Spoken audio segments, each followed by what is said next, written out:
How's it going, guys? Thank you for joining me in what I hope you'll consider not to be yet another Me Too FG knot tutorial video. What I'm going to show you is a method that I picked up from Aquaholic, who's a Stripers Online and Tackle Tour member, and he posted a video on how he ties his FG knot. And since I saw him tie it, it truly has become my go-to way of tying that knot. And it's not a method that I've really seen elsewhere. So I figured it deserved a closer look. And again, I can't claim this as my own, although years ago I did give this method a try. It kind of made sense, but I just didn't feel confident in it until I saw his video. I guess it was about maybe a year ago. And at that point I was like, okay, I'll give it a whirl. And if you guys don't know who Aquaholic is, he does a lot of line testing, kind of like what Paul's Just Fishing. He's a worthwhile channel to check out. He's got a lot of cool stuff. So, without further ado, I'm going to start off this three-part series, the first part being the basic, how to lay down the wraps. And if you've seen me going over this braid, what I'm basically doing is starting the knot off. And you don't have to do it 1,000 times, usually like 5 or 6 times is good enough. But take your thumbnail, pinch it between your pointer finger, and kind of just almost lightly scrape the braid. Now, if you're like Wolverine and have, razor sharp fingernails, please be careful. I don't want you to damage the braid. But the whole idea here is to get any twist out. And if you guys have fished line-to-line joins before, whether it's a uni-to-uni, an Alberto, a Bimini Bristol, whatever it might be, you guys already know that especially with spinning gear, you get tons of twists that stacks up right ahead of the knot. So you want to kind of alleviate any imperfections in the braid, and this is the best way to do it. It's also removing any salt deposits that may build up, and if you have a waxy braid, kind of like your Berkeley Fire line, tracer that is, and other types of lines like that, removing that waxy coating really helps the braid bite into the mono, and it's doubly as important for if you're tying in stiff fluorocarbon in the heavier pound tests. Now, this method works best with heavier leader material. I generally don't use this method for anything lower than 20-pound test, but you can. It's just when you're making the wraps, the more rigid the line here, the leader line is, the easier it is to lay down the wraps. So we're going to start off. We already cleaned up the braid. We already prepped it.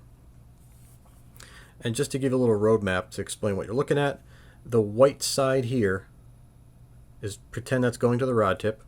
The black side is going to be the tag end of the braid. And this orange weed whacker cord is going to be your leader, with this being the tag end of the leader that's going to be clipped, and this side here going to the hook. Now, the big advantage of this method here is you don't have to bite down on any tag ends. You don't have to, take wraps around your finger and make a little bow tool or anything like that. This can all be done on slack line. The only reason why you see the white line elevated is because in this intro demo, I'm going to try to expose it and open it up for you so you can get a good idea what it looks like. And at some point we'll need some tension to keep things kind of in check. So excuse me for that, and I apologize. But other than that, this entire knot can be done fully slack. And in the next segments, you're going to see that. Alright, so in order to start off the knot, give yourself about a 3-inch tag on the leader, and give yourself about a foot of main line tag to work with, of braid. Again, the white is going to the rod tip. The black down here is my tag. The right hand side here is the tag end of the leader that's going to be clipped, and the left hand side is going back to the hook. So to start off, lay the lines perpendicular with the main line braid on top, and secure it with your thumb and your pointer finger. And what you're going to do is you're going to take the side going to the rod tip, you're going to bring it down, around towards you, back up, and kind of lean it back to the hook side. And then you're going to take the black tag, the tag that's basically going to be clipped, You're going to wrap it around, down, and then back over, like so. And as you're wrapping, you're pinching the line and you're feathering tension as you're making the wraps. So we're going to go back, down, around, over, and up. Down, around, over, and up. Down, around, over, and up. Down, around, over, and up. You can see how the wraps are forming. Down, around, over, and up. I'm going to see if I can start making the wraps exposed so you can see how I'm making them. I'm going to zoom in a little bit. So I'm going to try to keep it going fully exposed like this. Of course, in focus would be beautiful. So I'm going to take the black end again, wrap it, the white,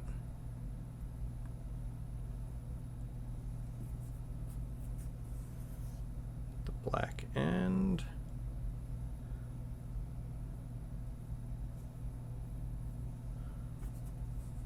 I promise you this is more difficult than it looks when you're doing it staring at a viewfinder.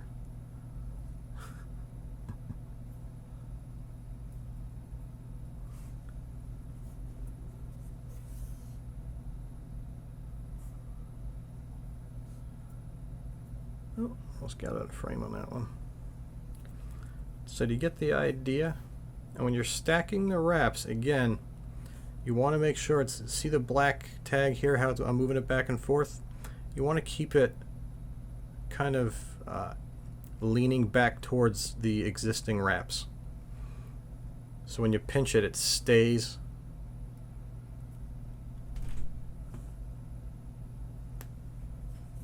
And you're going to continue to wrap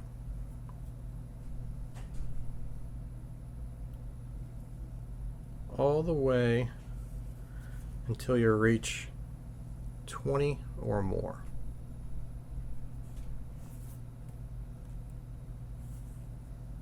And as you're winding, you want to make sure that they're all uniformly spaced and stacked on top of each other.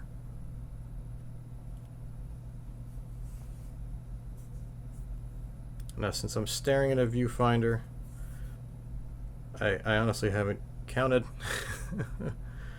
So anytime I get around 20 to 25, I'm confident that I can start winching it down. So as you can see, the wraps are fairly uniform. So once you get to the part of the wraps where the working end, that's the part going back to the rod tip, in this case it's the white, is the lead wrap, and you hit your 25 or 20 or however many wraps you want to do, you go ahead and kind of lay it down like that. Take the other tag and you're going to make a half hitch.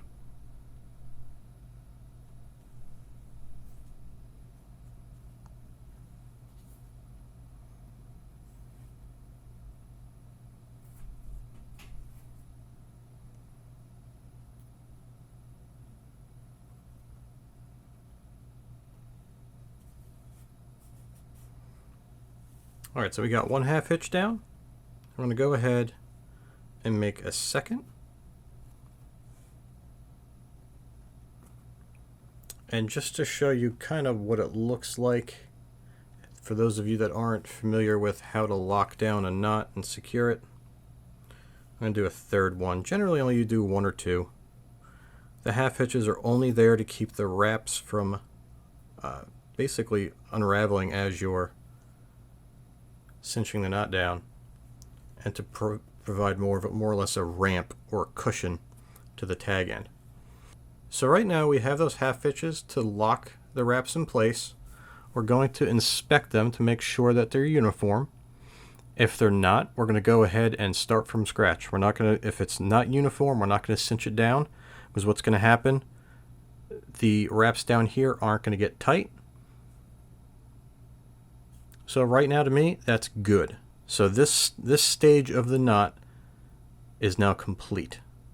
Now we can either put gloves on, grab our cinching tools or a dowel with tape on it, We can take a couple of wraps of the working end of the line going back to the rod tip. So we're going to go ahead and wrap, and we're going to pull it tight. Now I'm not going to do it in this video. I'm not going to do it with the weed whacker cord. I'm going to move on now to part 2 in this series. That's going to show you how to form this on actual monofilament, and we're going to cinch it down tightly there. So thanks for joining me on part 1. Part 1 is now complete.